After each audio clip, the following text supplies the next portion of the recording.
عاملين ايه؟ يا رب تكونوا بخير. انا امير ناجي شلدم. انا دلوقتي هعلمكم ازاي تجوفوا العجل وهو واقف. تمام. لازم تفتحوا على بطن العجل واحده واحده كده زي ما بنزل كده بفتح. اهم حاجه تكون انت خلي بالك وانت شغال، لان اي غلطه ممكن نقدر الله تقطع الكرشه او تقطع العصبان، عشان اللحمه دي بتاعت ناس حرام او اضحيه، طبعا حرام تتبهدل. تمام. انا دلوقتي الجزار قال لي افتح على 4 ريش. تمام. انا بفتح على 4 ريش زي ما انتم شايفين كده، بعد الريش واحده واحده. تمام. وبفتح عليها فتحه صغيره. تمام. وببدا اشتغل عليها من قبل الكرش كده بشويه، بس ايه، بطلع العصبان زي ما انتم شايفين كده بالراحه خالص. تمام. وابدا افتح واحده واحده عشان الكرش ما يتقطعش مني او اي حاجه. تمام. دي طريقه للناس اللي مبتدئه في الجزاره. تمام. فواحده واحده جدا وعلى مهلك. تمام. وكل حاجه بالراحه، كل حاجه بالراحه. ما فيش حاجه، ما فيش استعجال، لان الاستعجال ده لا قدر الله ممكن يخبط الدنيا، ممكن يبوظ اي حاجه، ممكن تعمل اي حركه. تمام. انا دلوقتي بنزل الكرش واحده واحده. تمام. بسحب الخراق بتاع العجل واحده واحده كده. تمام. بعد ما صفيته. تمام. بفتح بيت الريش تاني واحده واحده بالسكينه.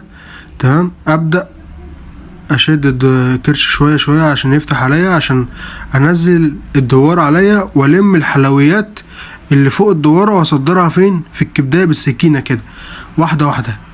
يعني انا اشتغل بخنصر واحده واحده كده، اطلع الحلويات. تمام. واصدر الحلويات كلها في الكبده. تمام. وابدا اخلص واحده واحده كده. تمام. وابدا انزل بايدي واقطع ابو حشيش بايدي. تمام. او كله نزل اهو زي ما انتم شايفين. وقطعت الدهنه. تمام. وخلصت ابو حشيش. طبعا اجيب ميه بقى انضف مطرح التجويف وكده.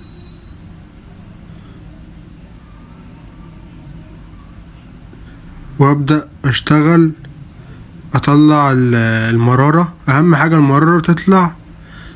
طبعا ده طرف الدهنه اللي بيبقى باقي من السقط وكده، لازم نطلع واحده واحده. طبعا المراره لازم تطلع بطريقه بسرعه جدا، لان اي غلطه في المراره تبوظ اللحمه والكبديه فورا، يعني لازم تتخلص منها بسرعه وبالراحه، وانت شغال بالراحه كده وانت بتخلص منها. تمام. ابدا افتح على 4 ريش برضو، الجنب اليمين والجنب الشمال 4 ريش. تمام. واحده واحده. تمام. ابدا واحده واحده بقى اخلص الكبدايه، شغال واحده واحده زي ما انتم شايفين كده، شغال. ابدا اخلص على الكبدايه واحده واحده وانزلها. تمام.